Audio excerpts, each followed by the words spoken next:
38 car. Woodside has lost several positions. He started 7th and is back to 13th. Russell and Bruce are running in the same position in which they started. 19 cars currently on the lead lap.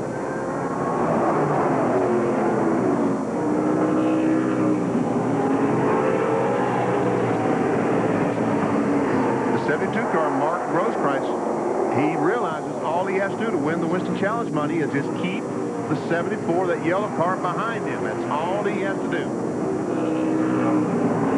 But it's going to be a pretty tough job.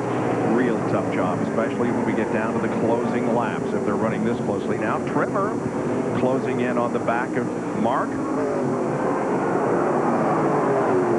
55 laps completed, 20 to go to the halfway point.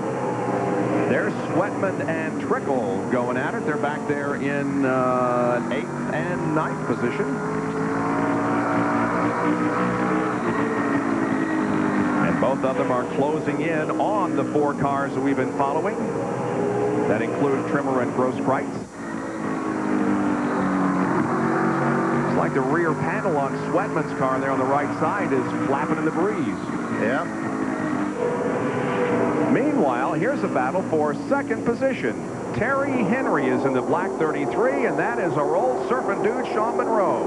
3rd spot, and you know, the first race we did, in December the 1st, Terry Henry qualified very well in his 33 car, and he and Sean Monroe made contact on the 1st lap, and Terry Henry crashed. And the ironic thing about that is, then Chris Trickle is spun. Off of turn number 4, he's down in the grass, off the racetrack, but the caution flag is coming out.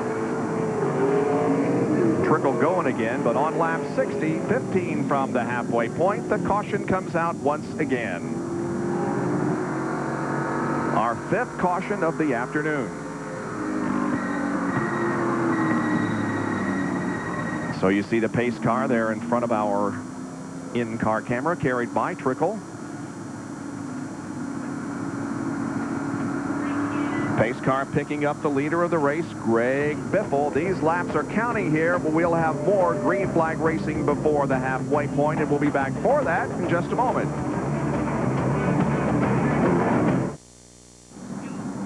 Back at Tucson Raceway Park, we're riding with Chris Trickle, who has brought out our 5th caution of the afternoon. We saw him pass the pace car just before we went to break.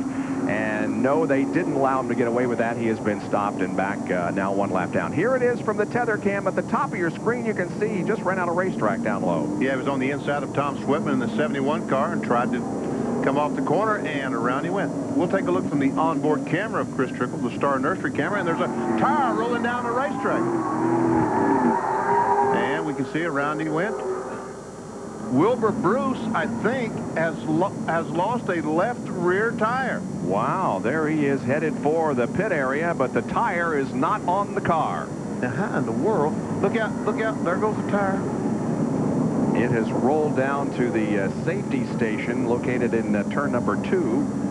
Didn't hit anybody, so that's okay, but that's kind of an unusual thing to happen, huh? This far into the race, we're 65 laps into the race, and I can't imagine what would happen to make the tire come off at this stage, unless it broke all the lug studs or something.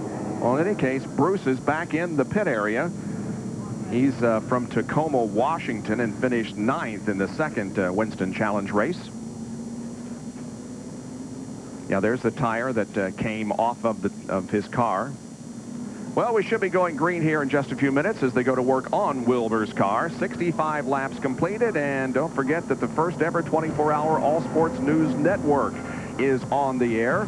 Highlights, news and notes, the latest news conferences, and more 24 hours a day, 7 days a week. If you don't have ESPN News on your cable or satellite, call somebody and tell them you want it. All right. Now, Chris Trickle is backing up now like he's going to the, I don't know, rear of the field. Yeah. They're the top 15 for you. So I guess they black flagged him and put him at the end of the line. Wow. And Trickle is headed for the pit area, Benny's. We take a look and see what happened to Bruce. There we see the tire just fell off. You picked a fine time to leave me. Loose wheel. Oh, boy. There's Trickle going back to the pit area. I guess he's been black flagged and told that he's got to go into the pits. So I guess he'll go back and they'll stop and... Well, he did pass the pace car. There's no question about that. We saw it from his onboard camera. Here's the green flag. We are back to racing. As Terry Henry on the bottom of the racetrack, Sean Monroe trying to get by some of the lap cars. The white car right in front of Henry is Tony Izzo. Several laps down. And there's Monroe. He's on the inside of Terry Henry. Battle for second position, side by side. Monroe in white, Henry in black. I don't think I ever finished the story a little bit ago that Terry Henry is Sean Monroe's crew chief. Yep. On his Featherlight Southwest Tour car. Now Henry has the second spot, and Monroe back to third. Let's get down to Bill Weber. And both those guys you're talking about, Benny, are good friends. They both worked hard on those cars, getting them ready for this race, and they both have had conversations with Craftsman Truck Series champion Ron Hornaday. Of course, Monroe very close to Hornaday, Henry as well. They both talked about not only strategy in the race, but strategy as far as the points are concerned, because Monroe does have a shot at winning this Winston Challenge here, this 3-race series. Indeed, he does. He's only 20 points coming into this race out of the lead, so he is definitely a contender.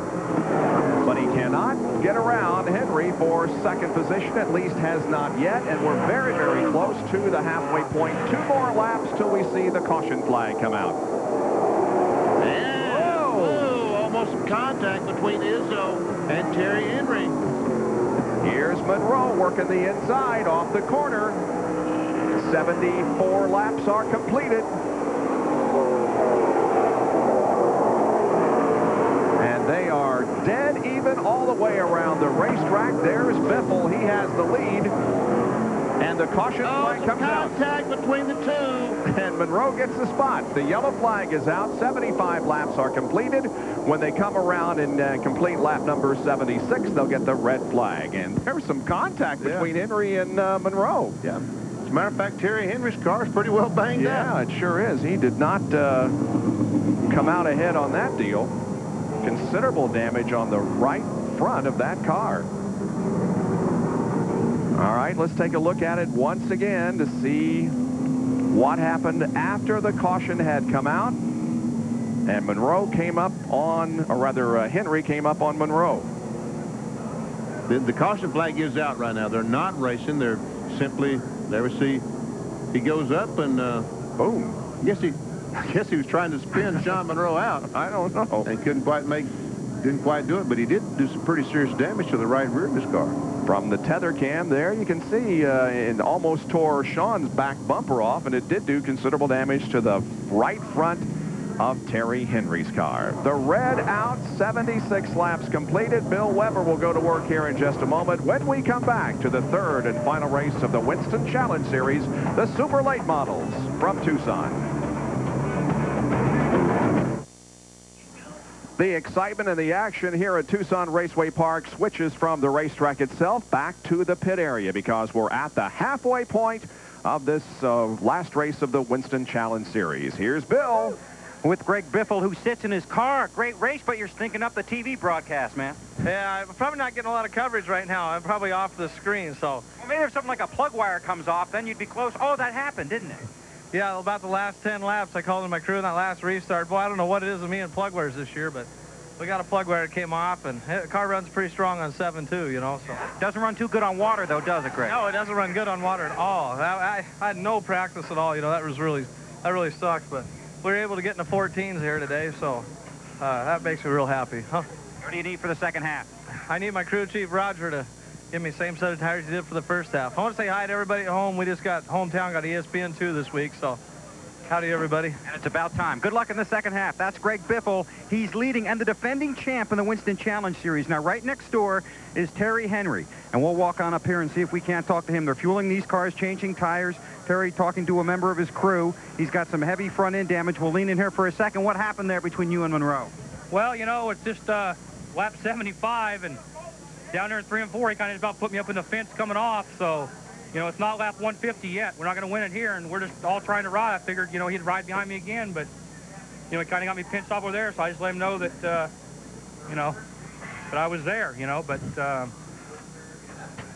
you know. Had a good car in the first half, too, Terry. Yeah, we're not bad right now. We're a little bit off still. We're still chasing it, but like I said, we're just trying to ride. They're the first 75. This is what's going to win it now, the last 75. How about the damage? Just superficial? It's just nothing minor. Just a little duct tape up there will fix that. Okay, no style points, but Terry Henry's looking forward to the second half. 75 laps left to go here in Tucson. Now, just 2 cars down is Sean Monroe, and we'll see if we can't walk down here and get his view of what happened. Now, remember, these guys are basically teammates because Monroe drives for Terry Henry, who's his crew chief. And we talked about them, how they had some strategy coming in here, especially if it got down to the points. Monroe's still sitting in the car, about to take off his helmet, and we'll lean in here for just a second.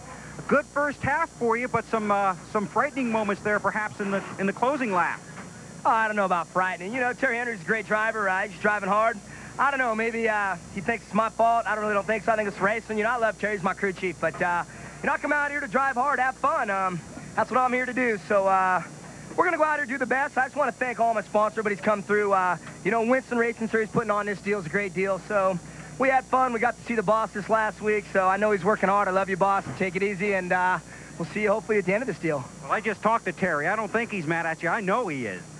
Well, you know, Terry needs to straighten up then, Big Daddy. You know, it's been a while since he's gotten a car, so he's my crew chief, man. Racing's racing. I don't take nothing personal winning a race car. He's here to win. I'm here to win. So, you know, when it's all said and done, if he won, I'd go up and shake his hand. You know, he's my good friend, my crew chief, and when this deal's over, we're still going to be buddies, so that's the way it goes. And you've got a shot at winning the championship here, obviously, Sean. Well, you know, we're working hard for that. I got a lot of great sponsors. The kid, Jimmy Benton, owns this race car, is a good guy, gave it to me, so this is one of old Horner days, so we're going to make it stay to the front for the boss and Victory Circle and everybody involved. Okay, Hornaday watching at home, no doubt. A lot of activity going on here back in the garage. We'll talk to some more of these guys in just a second. Let's go back up to the top. Not a great deal to show you in terms of the mid-race recap because there was only one leader, and that was Greg Biffle. From the pole position, he took off and has led every lap so far, all 76 laps that have been completed. I told him not to stink this show up. I told him that, don't you go out and lead all these laps and run away from the field. And you can tell he listens to every word I say.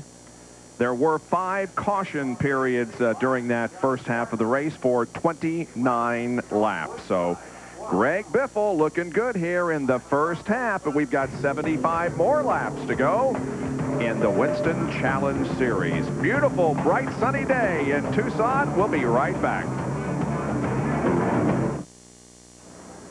Welcome back to Tucson, and if points were awarded right now here at the halfway break, Mark Grosskreutz would be the Winston Challenge champion for 1996-97. Sean Monroe at this point is 5 points behind, and Carl Trimmer has dropped to 3rd in the points. But of course, we've got another half of the race to go. We go back down to Bill Weber. And I'm here with Rick Trimmer, who is Carl's son, crew chief, car owner, and sponsor. I don't know which of those is more important. Right now, it's crew chief. Got a little damage on the left side. How are you running? Well, we're running okay. The car was a little bit loose that first half. The traffic's just horrible out there. Nobody's giving an inch, and we aren't either.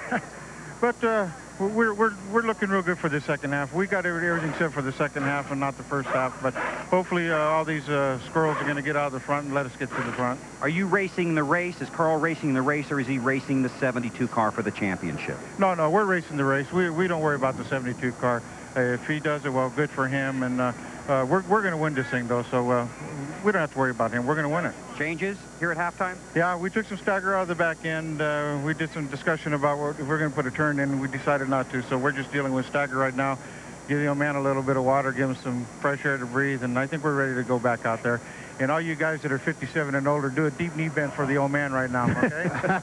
Okay, thanks, Rick. Good luck in the second half. Thank you, Bob. Now, that's Rick Trimmer, Carl's son, who's also the crew chief and actually owns the car and is the sponsor for Carl Trimmer. Now, right down here is Mark Grosskreutz, who is parked just down here, just a few spots away from Carl Trimmer, and they are tied for the lead in the points coming in here.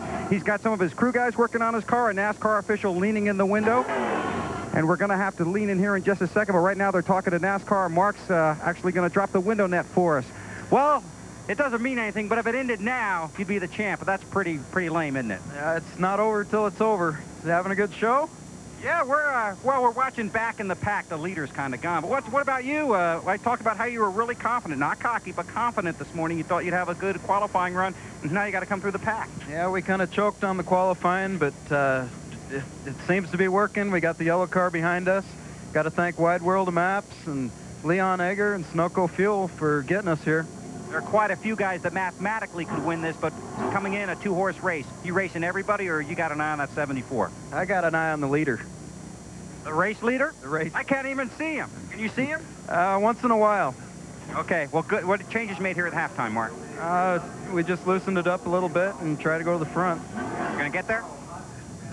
Who knows? Okay, Mark Grosskreutz, he's ready to get back on the track, guys. A lot of work going on back here, but he sits patiently in his car. If it ended now, he'd be the champ, but we got 75 laps left to go, Bob. Indeed, and before we came on the air, we had the Grand American Modifieds in competition, and our congratulations to John Sweeney. Well, last week, the winner was hugging the trophy girl, and this time they're only doing high fives. What's going on here, Benny? No, they had some kind of act going on there. That was really a good act. I'd like to see the whole deal there. John Sweeney, Brian Gardner, Tim Bell, Rick Ellison, and B.J. Penrod. Congratulations, everyone. That was the NASCAR Grand American Modifieds. Bill, who you got now back there? Well, we're sitting back here with Dennis Fetter, and I talked to him this morning. I called him the quiet guy in this points race. Good race for you, 6th and 5th place in the first two races. Today, you're right up there. Well, I couldn't hear you. I have no idea what you said, but boy, we're just having a terrible time out there in traffic. We're just not getting any breaks, and some of the slower cars are just messing me up. So hopefully we can get them all back, go back up where we belong up front. Okay, that's Dennis Fetter, and I'll tell you guys something else. A lot of the comments down here off camera and during the break really concern the traffic, how it really has been a huge factor in the first half and could be an even bigger one here in the second half, Bob. Indeed it could, and we're just a few minutes away from the cars going back out on the racetrack and the continuation of this final race of the Winston Challenge Series. We'll take another break and be back in just a moment. Tomorrow on ESPN, it's Big Monday, presented by Bud Light, and what a game we have. Fourth-rated Iowa State and Dedrick Willoughby travel to top-rated Kansas to face Jacques Vaughn and Paul Pierce. Georgetown against number 23 Boston College starts it off at 7:30. Iowa State in Kansas at 9:30, and Rice against Tulsa at midnight. Big Monday presented by Bud Light over on ESPN. Here's Bill Weber. Okay, well, we were going to talk to Tom Sweatman, but right now these cars are rolling back out on the track, so we'll let him go by and see if we can't get out of here without getting run over. Try to do that real hard. There's Trimmer with a little bit of damage on the left side of that car. Here comes Sweatman out. Several cars are already on the racetrack. There's Tom. And I guess we should pass along our congratulations to the Green Bay Packers, huh, BP? Yeah, unfortunately, the Packers beat the Carolina Panthers today, 30-13, and congratulations to the Carolina Panthers. They had a terrific year in 1996. Hopefully 1997 will be better, but today the Pack is going to the Super Bowl. Several drivers that are competing here today have competed in the previous 4 winter heat races that we have televised for you. Races 1 and 3, of course, Winston Challenge races, and 2 and 4 were the Featherlight Southwest Tour events, Grosskreutz, Monroe, and Trickle. The 3 drivers who have participated in all of those, and there you see their finishing positions. Well, Bill Weber couldn't talk to Tom Sweatman, but I can because I have a radio. There you go. Hey, Tom, this is Benny Parsons of ESPN. You read me? Yeah, go ahead there, Benny. How's the Cosmopolis Flash doing? Well, I had the ignition box go out there on that restart, and I fell way back, but got the boxes switched, and she's running all right now. You know, we got a whole nother half. You came down with number 11, but one of the local fellows had 11. Is that why you're running 71 today? Yeah, I guess that's it. And, oh, well, maybe we'll have a little better luck with this number we hate. Well, we hope so. Good luck to you. And I need that. See you at the end. All right, Tommy. Good guy. You know, that's one of the things that's most enjoyable about this winter heat series that we do, coming out in here and getting to meet some of the drivers that we never get a chance to during the rest of the year, and I would say that every one of them just great guys. It is really neat. This is the greatest thing in the world. Come down and see 54 drivers that dream of being the next Dale Earnhardt, Jeff Gordon. Okay, Bill Weber back in the pit area. Yeah, just a thought. I talked to Tom Sweatman before this race began out on the grid, and we talked about his number. And I said, have you ever been number 71 before? He said, well, I think I finished 71st once, if that counts. But his number in high school was 70, but he was really kind of happy he had to give up the number 11 because he really feels he's had a lot of bad luck in the first 2 races, and it wasn't lucky 11. It was unlucky 11, like maybe a craps table in Vegas would be unlucky. But he's number 71 today. He's finished 17th in the first 2 winter heat races, so they transposed that number. So maybe it will be good luck, and maybe it won't. We'll see. Maybe an omen. Who knows? This numerology thing, right? Yeah. Let's see if Greg Biff will see what he's got to allow. Hey, Greg, Benny Parsons, you got me? Yeah, Benny, gotcha.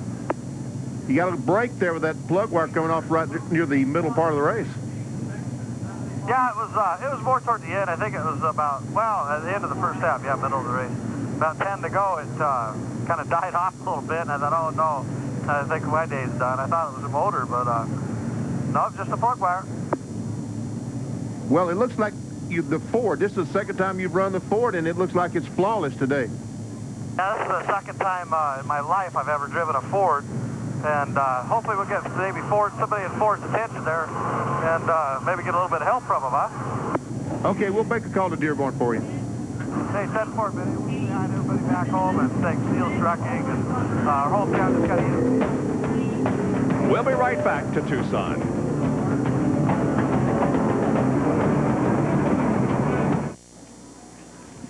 Winter heat here on ESPN2. One more race to go next weekend, and it was anything but hot here last Monday and Tuesday. The Santa Catalina Mountains had a whole bunch of snow on them, and in fact it snowed in downtown Tucson. Here's a look at the mountains.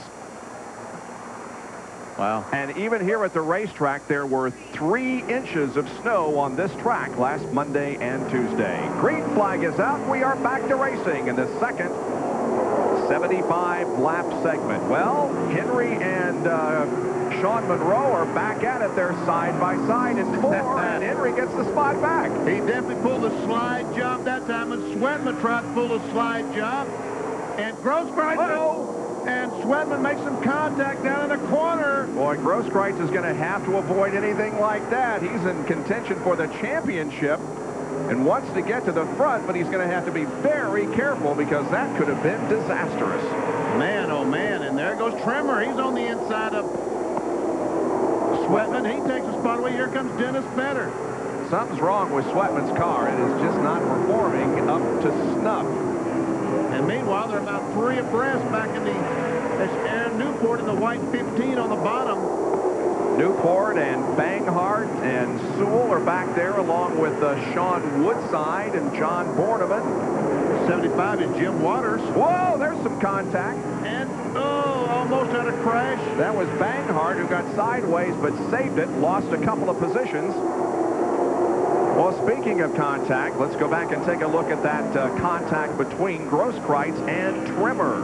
Grosskreutz and Sweatman. Yeah. Ooh, very, very close. And Trimmer was right there in the 74 and Vetter in the 14. Well, it is still Biffle setting the pace. Henry clearly in second. There is Carl Trimmer, who now is in 6th. And there we see Grosskreutz trying to get by Charles Utz. That's Utz in the red and white 66. And we haven't in 4th spot. We haven't talked much about Charles Utz, but he has looked very, very good running 4th. And right on the back bumper of Sean Monroe in the 48 car. Utz from Camarillo, California, ran street stocks in 95 at Mesa Marin, moved to late models in 96, finished 4th in the final point standings at Mesa Marin in the 96 racing season.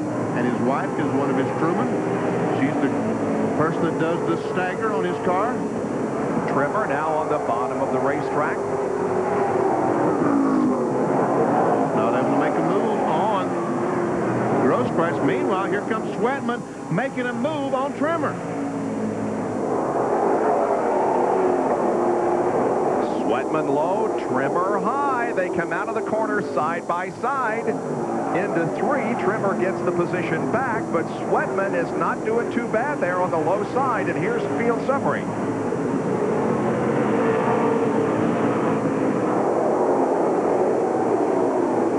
And right now, Carl Trimmer's car is not up to snuff. It may get better as the race wears on. Meanwhile, Grosskreutz has another look on the inside of Charles Ussey. Does it again. Boy, Grosskreutz took that car to the very bottom of the racetrack, tried to do the slide job if we were on dirt, and it looks like I thought he was going to get the 3rd position, but or 4th position, I should say.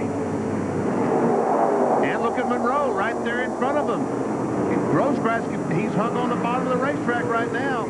He's going to have to pass them both, and he is. Monroe's car is just not running very well, and Grosskreutz is going to get both of them. How about that? Mark Grosskreutz moves to 3rd position, but here comes Trimmer. And we've been told that the engine is missing on Sean's number 48. That's the reason that he's... Oh, and Fetter about spun out as he tried to get by Sean Monroe. About spun out twice, as a matter of fact. And Jim Waters drives up on the outside of Fetter. Does Dennis know he's there? That's the white cars. 4 white cars in a row. That's in the 14 car, yes. Yeah.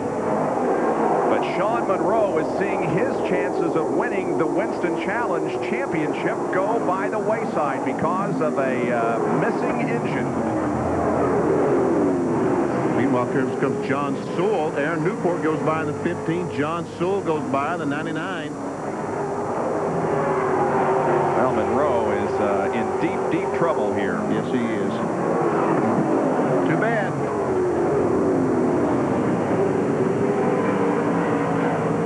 There's Izzo and Borneman. Remember, Izzo is not on the lead lap. Oh, some crash. There's Izzo again.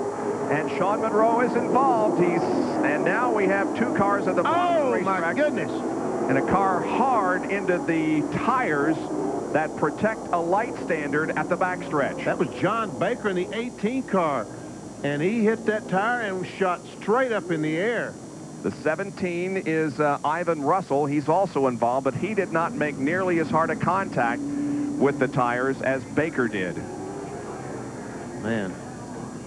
That was a very, very hard hit that John Baker took. Sean Monroe, meanwhile, his car spun and is at the top of the racetrack, right at the entrance to the pit area. Sean Monroe had a problem earlier, I think in race 1, with a dead battery. I wonder if that could be the same problem again this time. Because it does look like his car is running now.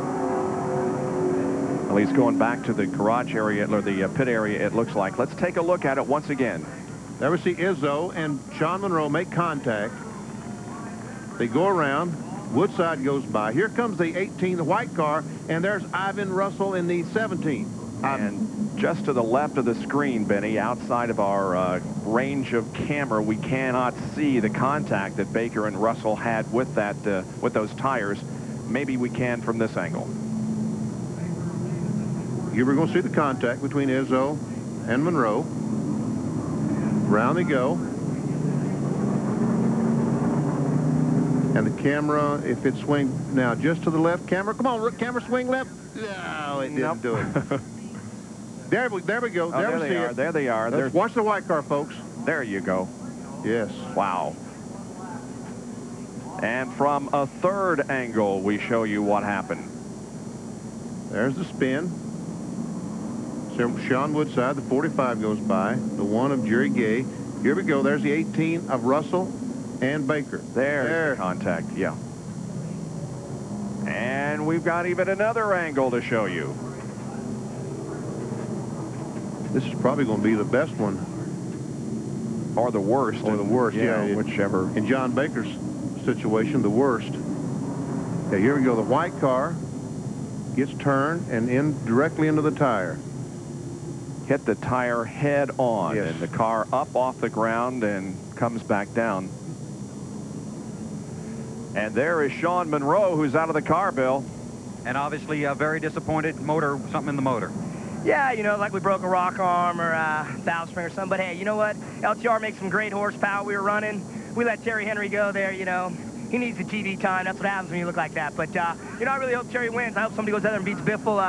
I guess best luck to Grosskreitz and those guys. But, you know, all my sponsors did a great job. This isn't our car. We had a great time running it. I did a lot better than we thought we might do in this thing. So for Victory Circle, SMP, Search, Stick Only, all my rear end sponsors, and especially for Horn, I just want to say thanks for everything, boss. We had a good time, and, you know, won't be as entertaining now that I'm in the race. But still trying to put something together full-time for 97, though. Yeah, it looks like we'll maybe announce a couple sponsors here at Homestead when we go start the first All-Pro race.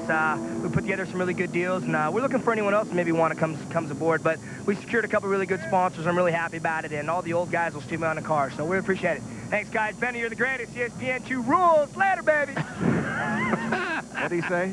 I don't know. So Sean Monroe out of the race. There's the car of John Baker. It's off the racetrack, and there's Ivan Russell. So it won't be too much longer before we'll be back to racing. One lap to go, and we'll be back to racing in the NASCAR Winter Heat Series and the Winston Challenge. Here is a look at what happened up in turn number 2. Ever see the contact? Sean Monroe on the outside, the 48. Tony Izzo, the 3. Now there goes the 18 of John Becker. No, I'm sorry. Here comes John Becker in the 18. He's going to make contact with Ivan Russell of 17 and into one of those big tires up in the air, and the car just stops immediately. Everybody is okay. Everybody okay. No injuries. And here's the green flag. Back to racing, and Trimmer and Grosskreitz are side by side into the corner, and so is Henry and Biffle. There goes Trimmer, Grosskreitz. How did Trimmer do that? How'd he get up there? Well, he's in 3rd place. Trimmer up to 3rd spot, and now he is in command of the $5,000 that goes to the Winston Challenge champion. Meanwhile, Tom Sweatman in the 71 trying to get by Charles Utz. There they are, side by side. Trimmer, Grosskreitz, Utz, Sweatman, then Trimmer, then Sewell. Biffle has taken off into the lead once again and is well in command of the race. The battle is behind him. And once again, Grosskreitz pulls up right on the back bumper. Off Trimmer. 105 laps completed, 45 to go in this one.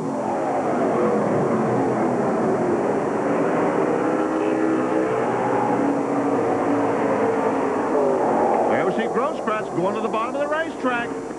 Trying to get that 3rd spot. Can't do it. Trimmer hangs on to it. This racetrack, if you just first time you've seen Tucson Raceway Park, it's a multi-bank. The bottom is 6 degrees. The middle of the racetrack is banked 9 degrees. And the top is banked 12 degrees. So that's why the cars run on the very top. Here comes Tom Sweatman, the 71, once again on that 6-degree banking, trying to get by us. Meanwhile, John Sewell in the 99 car is marching towards the front. He's making his presence known.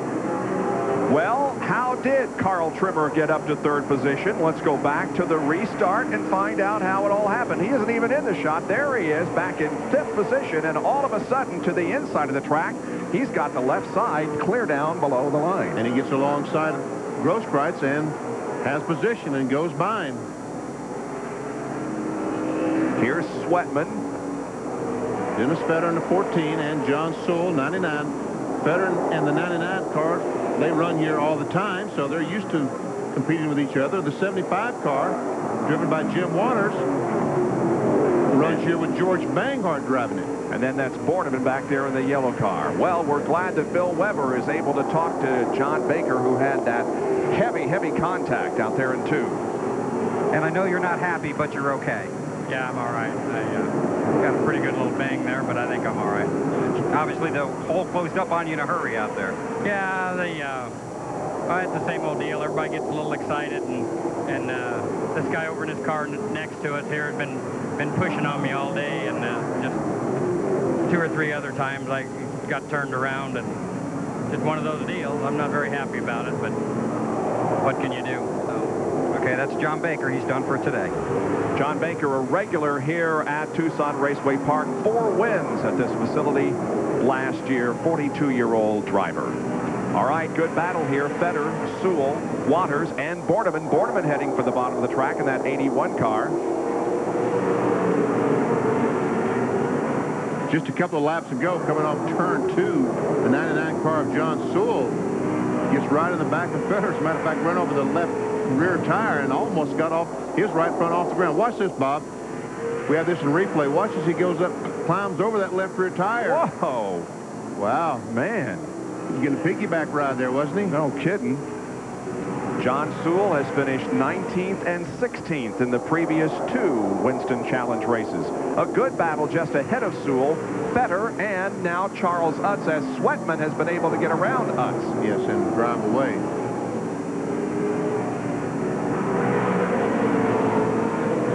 Meanwhile, there is the battle for the championship. The yellow and the red cars. The 33 is Henry. He's in second spot. And Trimmer and Grosskreutz both moving in on him. And the situation is, whoever finishes best out of the 2, there, Grosskreutz or Trimmer is going to win the championship. And right now, I think Terry Henry is a little bit slower than these 2 cars, and Trimmer has to pick out which direction he wants to go. If he chooses the wrong direction, Grosskreutz may be able to get by. Meanwhile, Grosskreutz is trying the bottom. If Terry Henry will slow the 74 car down just a little bit, it might be enough for Grosskreutz to get by. Oh, there's contact, and Grosskreutz is sideways. And Trimmer was pointing his finger at him out the window. Oh, we have a spin here off of 4. David Pook sideways and spinning to a stop just before the start-finish line. And on the 121st lap, the caution flag is out once again. So, the championship is still very much in question. Greg Biffle is the leader of the race, but it's a battle between Trimmer and Grosskreutz for the championship. Welcome back to Tucson Raceway Park, the 5th of 6 winter heat races. This is the last race of the Winston Challenge Series. Let's take a look at this replay in which there was contact between Grosskreutz and Trimmer.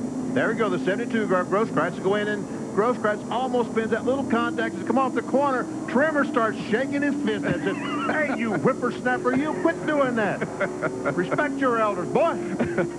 Had the old finger and hand out the side of the car, shaking his fist at him. Well, meanwhile, here we go. There's probably a lot more of that to come as the green flag waves back to racing. And look at Trimmer. Look at Trimmer. Get by Terry Henry. Trimmer now up to second. Grosskreutz and Henry battle for third, wheel to wheel.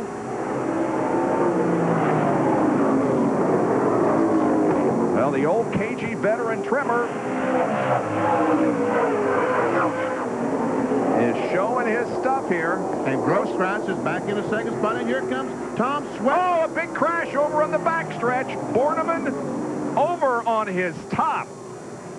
John Borneman III is upside down after contact with the 44 car of Tim Sanderson. And Sean Woodside was also involved, along with Chris Pook and, not Chris Pook, David Pook and Wilbur Bruce. Tim Sanderson is the 44 car. John Borneman III.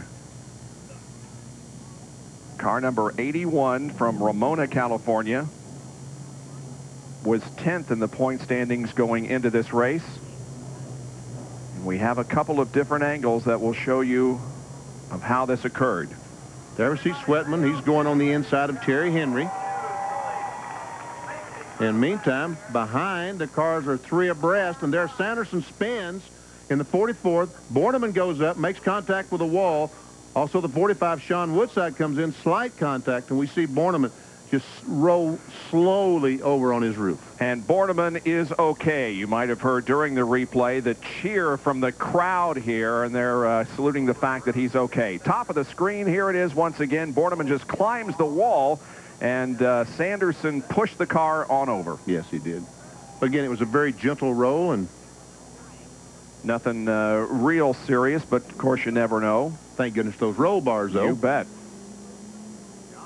And from a third angle, we see Sweatman in the 71 car.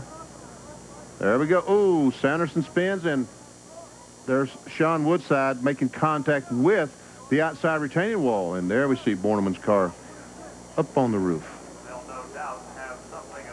Okay, so everybody is all right, and that's the good news. Needless to say, we are under red because of the debris in the backstretch and the fact that the first thing on everybody's mind is safety, and the quicker you can get an ambulance and safety personnel to the scene, the better, and so they just stop the cars, and we'll sort this thing out.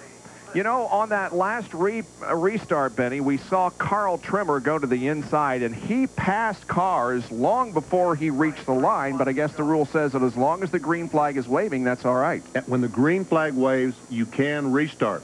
Now then, you know, once again, the race officials have to be there. They're watching the field, and they know when the green flag is waved, and there's Borneman. There's Borneman. Oh, yeah. That's good. That is a good sight to see. Walking across there, walking back to the pit area. And I talked to him this morning. He's a nice young man, and he is a good race driver, too. You know, look, don't tear up the race car doing this. His first concern, you see that, is a race car. Yep. Well, it's good to see him up and around. He's okay. The rollback is out there, and we got quite a cleanup here before we go back to racing at Tucson Raceway Park. The time is almost here. Join ESPN and ESPN2 as Daytona's World Center of Speed comes to life for Speed Weeks 97, 17 days, 50 hours of coverage, and 6 different divisions.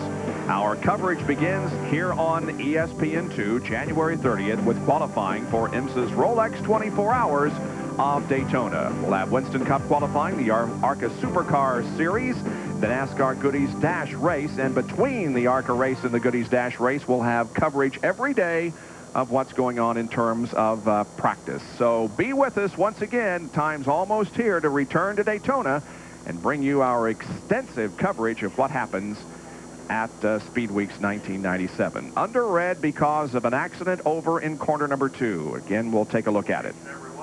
There we see up at the very top of your screen, right-hand side, John Borneman, the third, gets a nudge from the 44 of Sanderson and goes up on the roof of his car. But he is okay, has walked away. Once again, we'll take a look behind these fellas as the 44 comes off the corner. The 44 is going to come off the corner about right now and spin. There's a contact with Borneman. And into the wall they go. You know, actually, Sanderson, the 44 car, took a much harder lick than Borneman. Yep, sure did. Well, how does it feel to flip in one of these things? Bill? The question is, John, how did that feel? Well, it was pretty spooky, you know, getting on your head, looking down at the ground, and seeing oil and stuff running around. Just praying that another car wouldn't hit me. But I got lucky, I guess. Can you walk us through it, what happened? Actually, you know, it happened so fast.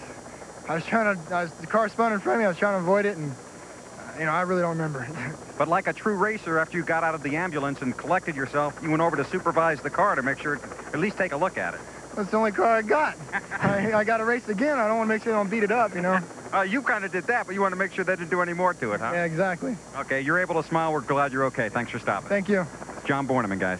He's a top runner at Cajon Speedway in San Diego. His home track is at Willow Springs in Lancaster, California. Here in the previous 2 Winston Challenge races, he finished 11th and 21st and was 10th in the point standings coming into this event. But his car, severely damaged, is right now on the rollback. I tell you what, those top 10 in the point standings is going to really have a shakeup when this deal is over, because so many guys in the top 10 have had trouble today. Yep. And we documented, of course, at the beginning of the program that the separation between those drivers 11th through 20th in the points was very close, and so they could move into the top 10. Here is how they would shake out if points were awarded right now. Trimmer would be the champion. Grosskreutz 5 points behind. So again, it's whoever finishes among those 2 drivers in front is going to walk off with the championship. And Bill has more on Carl Trimmer. Well, Bob and Benny, you know, these guys had a lot of time to work on these cars since that last race. And Carl's son, Rick, told me that one of the things they did with this car right here is that they had to move the shock mounts, because they found out last time they were running Penske shocks and the car was bottoming out. So they changed the shock mounts so they could get greater stroke on the travel of the shock. They also found out, you remember that fantastic finish we showed you at the top of this race? Well, Carl had a right rear tire going down for about the last 30 laps. He didn't want to say anything on the radio because he didn't want anyone else to know. In fact, before they changed the shocks on this car, Rick Trimmer was ready to sell it. They tried a lot of shocks. They put Penske shocks on it. Now he has no intention of selling it, and he's hoping this car can get his dad to victory lane in a $5,000 bonus here today. See those stickers there on the top of his car? Each one of those, representing a win here at Tucson Raceway Park. Now, the one on the far left, the end, you can't see it real well. It is not what we originally thought it was. It appeared to us to be a surfer carrying a surfboard and a slash through it, but that's not what it is at all. What is it? I don't know. Anyway, what is it, Bill? Oh, what it is, last year when he won the Sun Belt Championship, they still had several local events to go. So Rick put that on the car, and what it is, it shows a construction worker holding a plank over his head and sweating, and it has that red circle with a line through it showing no pressure, because the pressure was off because Carl already won the championship. But you could mistake that for a surfboard. With Sean Monroe's coming back on the racetrack, it looks like. Yep, his car is at the exit of the pit area, ready to rejoin the field when the time comes. But there is a lot of cleanup that still goes on out at the scene of the crash in the middle of the backstretch here at Tucson Raceway Park. Back with more in just a moment.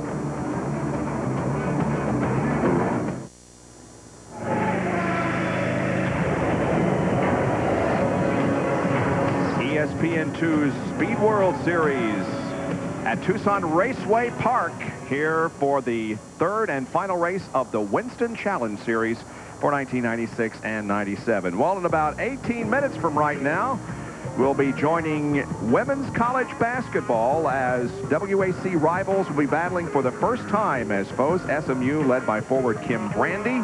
New Mexico has 4 starters back from last year. 5 o'clock Eastern Time, about 18 minutes from right now here on the Deuce, New Mexico and SMU. Let's take a look at the top 10 as they stand during our red flag here with Greg Biffle. He has led every lap so far, has never been challenged seriously. No, and Trimmer trying to win the $5,000 Winston Challenge. He and Grosskreutzer tied for the lead in points, and they're right now running second and third in battle to battle. Nose to nose, nose to tail. What am I trying to say? Well, whatever. There we go, 6 through 10. John Sewell, Dennis Fetter, Sean Woodside. Although he was involved in that crash, we'll have to see how badly his car was injured. Aaron Newport and Darren Shaw, look at that. Moved from the provisional up to the 10th spot. Good job by the guy who won the qualifying race here before we came on the air. Well, 126 laps have been completed. And there was a minor fuel spillage, of course. Some fuel leaked out of John Borneman's car when it turned upside down. So they washed that off with water. And now they have the jet dryer out there drying up the wet spot. And it shouldn't be too much longer before we're able to go back to racing. Let's see what... Hey, Greg Biffle, this is Benny Parsons. Do you read me? Yeah, I read you, Benny. This delay, is it bothering you as much as it is me? Yes, very much so. I thought so. You want this thing to be over, don't you? I want to be over and be in victory lane. I hope I can stay here. But have you looked in the rearview mirror lately? Yeah, I see that big yellow car back there. And he knows something about getting around this racetrack, don't he? Yeah, it does. I was pulling out pretty good on those restarts, you know. They told me don't pick the throttle up to the green flies, and I feel that's what I'm doing. You know, my crew chief's telling me green, and then, you know, I'm shifting gears. We're out of there. But the officials are getting pretty hard on me. You know, they say they're going to spank me if I don't start slower. So I just been easing the throttle down, then the guy's up beside me. But I don't think that's going to be beneficial in this start. No, I don't think that's going to be very beneficial to let that 74 get beside of you. Yeah, so when that green flies, you'll see this thing, black machine moving. Well, okay, go to it. Cars are moving once again. More on Greg Biffle from Bill. Well, they pulled away now, but Benny, did he get into what he had on the back bumper of that car earlier today when we saw in the first 75 laps? No, he didn't get into that. No, he had a sticker back there that said, "How am I doing, BP?" And it said a fax number, but they changed that. Now it says, "Hi, Larry, see you in July," or something. So, Benny, you're only good for the first 75 laps. You only want to know how he was doing in the first half of the race. He's going to race the second half on his own. You mean I got knocked off the rear bumper? You did, at the halftime. See, you know, have a halftime break, and they changed the sponsor. See, now, that could be something we might see in the future, you know, changing sponsors halfway through the race. That's unheard of, isn't it? Okay, let's take a quick break before we get back to racing here. With 126 of 150 laps to go, Biffle, the leader of the race. Trevor right now leads the points for the championship.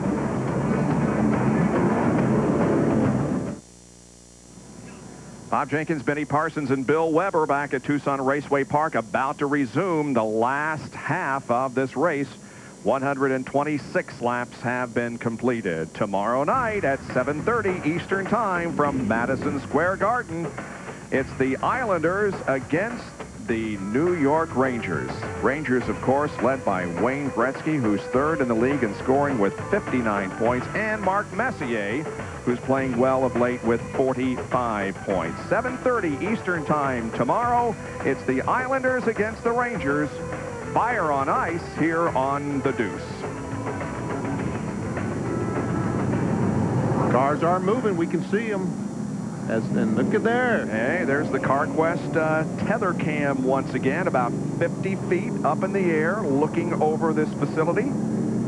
Tether Cam Systems Incorporated are the owners of this, about 2 years old. They're based in Melbourne, Florida, and in Ottawa, Canada. And John Hayes is operating the camera from down here on the ground, but that gives us a nice overhead view of this facility.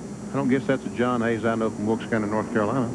I doubt it. No, probably not. You know, the NASCAR officials at this racetrack, all winter heats, have done a terrific job. And one of them is not here today, and we want to say a special hello to Bill Barr, one of the NASCAR race officials. He had some surgery. He's home watching the show and seeing how the other officials do the job. And Bill, wish you were here. And a good friend of our director, Mike Wells, Gary No, is not feeling well up in Fort Wayne, Indiana. So get well soon, both of you. And one of our aides in the booth, Larry Miles, handed me a note saying hello to the Briggs family in the Ozarks. Oh, yeah? I don't know what that's all about, but anyway, they're watching the Briggs family. All right. Well, we're going to get down to it here before long, huh? Let's give away some money. Yeah, let's decide who's going to win this championship here. Give away some money. $5,000 still up for grabs. Whoever finishes better, either Carl Trimmer or Mark Grosskreutz, is going to walk off with the cash. And there they are. The yellow car is Trimmer. The red car is Grosskreutz. Right now, the yellow car, Trimmer, has the money.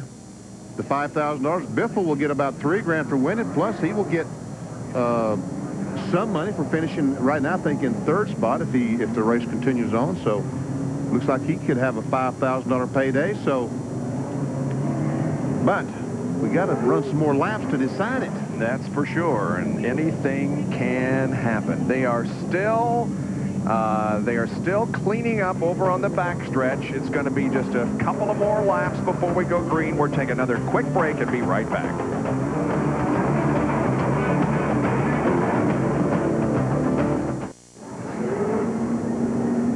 Welcome back to Tucson Raceway Park. Well, the cleanup is completed in the backstretch, but apparently down there where some of the cars were stopped in turn one, some car has leaked some oil or other fluid on the racetrack, so now they're down there trying to put the oil dry down. They move away from that location, however, and should be just a couple of more minutes.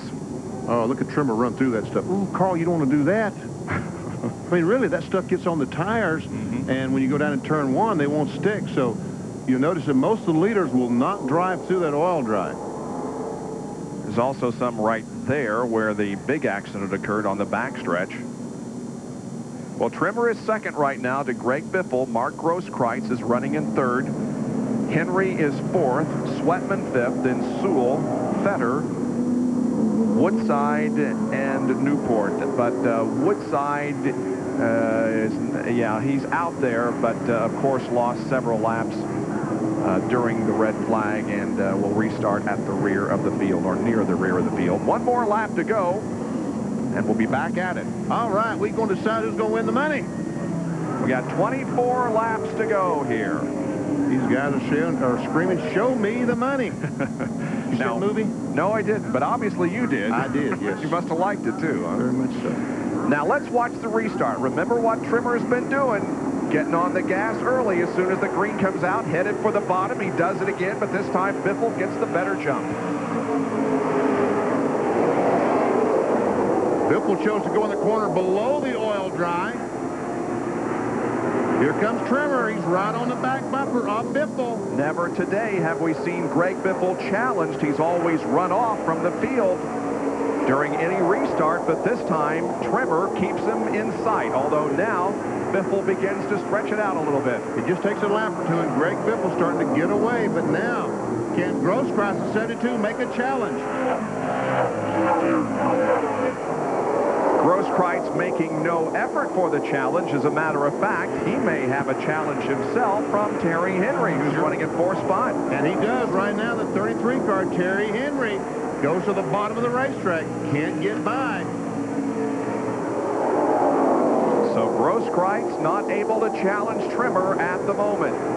With 20 laps to go when they come by this time. 20 more laps to go. Right now, Greg Biffle, the leader of the race, and Carl Trimmer is in command of the championship.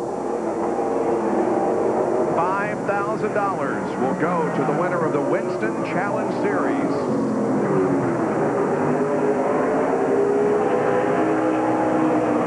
Now we'll see if Grosskreutz, his car seems to be a little bit better, has seemed a little bit better on the long runs today than Trimmer's. Let's see if it holds true when it comes down to the money.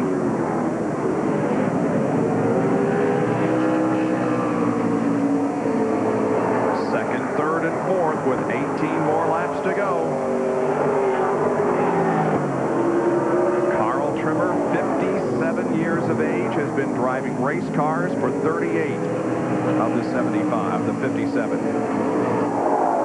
Now Grosskreutz is there. He's closed up on the back bumper. And a spin off of corner 4. Another caution. It's David Pook again in just about the same area of the racetrack that he spun in before. He keeps moving. And this will be hopefully a brief caution.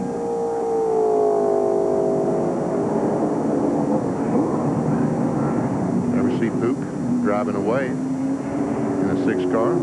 David has finished 12th and 25th in the 2 races that we have had so far, and he was running 14th when he spun just a few seconds ago. So another restart here and another opportunity for Carl Trimmer to possibly get the lead from Greg Biffle, and one more lap and we'll go green again.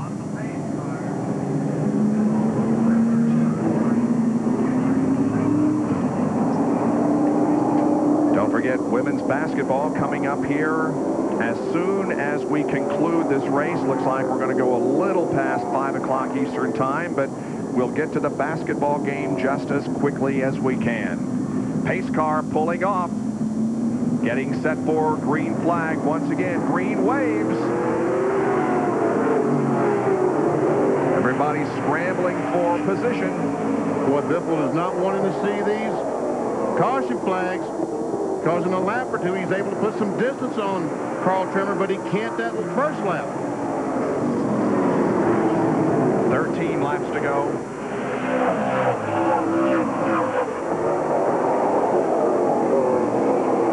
Sweatman is the one trying to make a move now on Terry Henry. Sweatman in the orange car, Henry in black. And that would be the battle for 4 spots. Sweatman looking good down there on the bottom.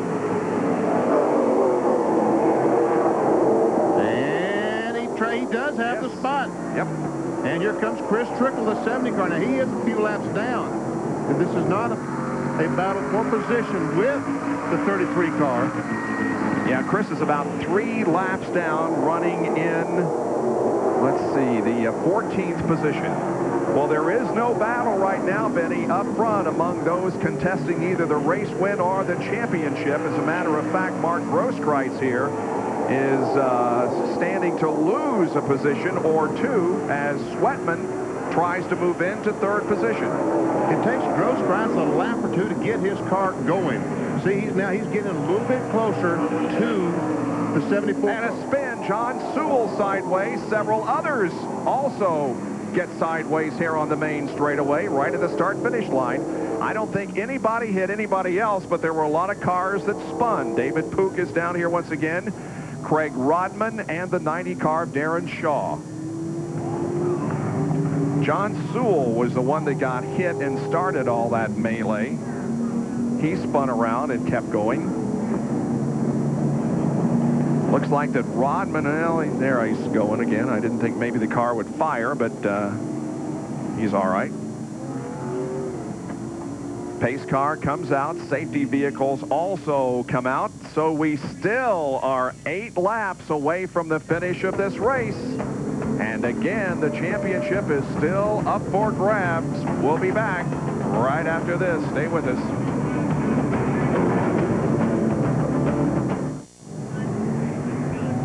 Back at Tucson, and these laps under caution are counting. They will complete lap 144 here. We do have a safety vehicle out on the racetrack putting down some oil dry on the front straightaway. There were several cars that spun down here at the start-finish line, and it all began with John Sewell. No. It all began when the one car blew up. Ah, okay. Jerry gave the one car. We see him. That's why they're putting the oil dry down. He spins, and all these other cars got in the fuel. Look at David Pugh.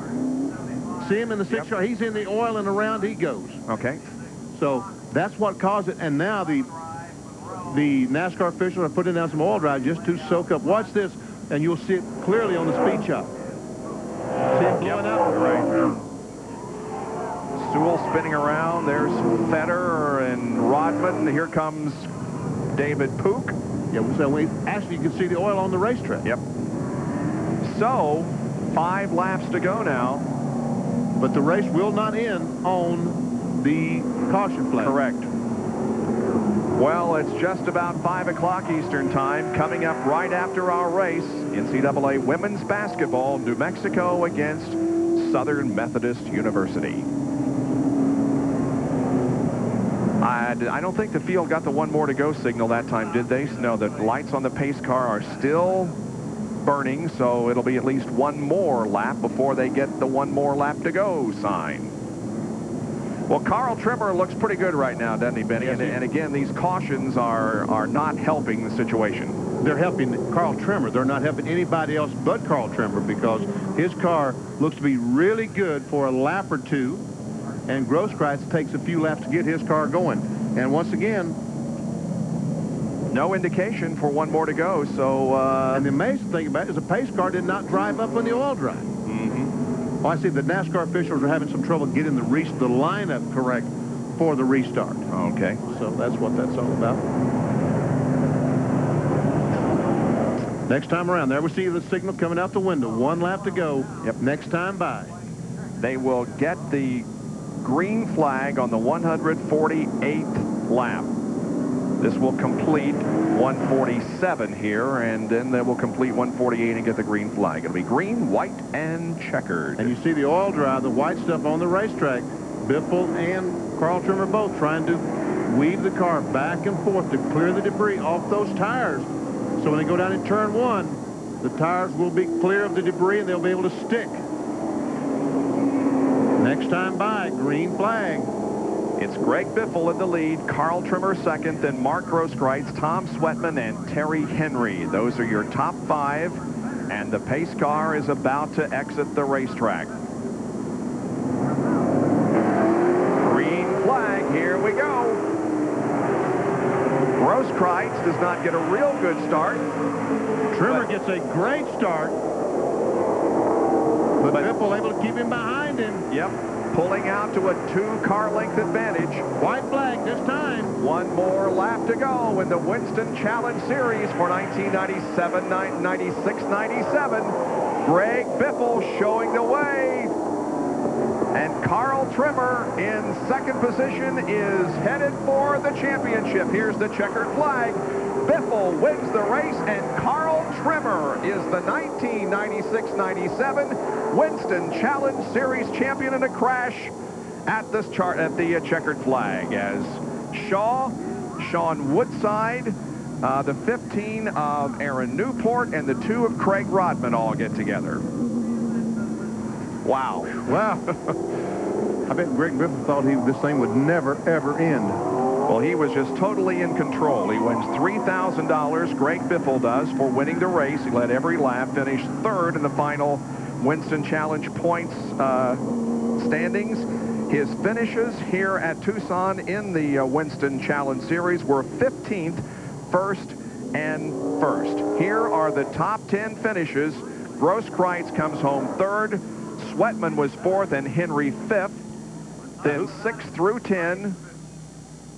Dennis Vedder, Darren Shaw, Aaron Newport, Sean Woodside, and John Sewell. And here are the final point standings, BP. There was our winner, Carl Trimmer. Coming and finishing second would be Mark Grosskreutz, Greg Biffle, Dennis Vedder, Sean Monroe. That's the top 5. Paul Bangart finishes 6th. Tom Sweatman, Tony Izzo, Charles Utz, and John Sewell. And you know, we got time for a quick word with the champion, Carl Trimmer, Bill. And he still sits in his car. A big hand for Carl Trimmer, a local favorite here at Tucson. Congratulations on winning the Winston Challenge. A great race. Well, thank you. I kind of messed up last time. I need to say hello to my mother. She's in a rest home up in Michigan. Hi, Mom. You had a lot of those young guys chasing the veteran here, Carl. You had a great run. Well, we was a little too loose the first half, and second half we put rears on again, and it got a little better, but I think we could improve on it. Well, he's never satisfied, but he is the Winston Challenge winner. Bob Jenkins. Next week, we'll be back here for the kickoff of the 1997 Winston West Series for the NASCAR Stock Cars. We hope that you will join us then. This has been a presentation of ESPN, the worldwide leader in sports.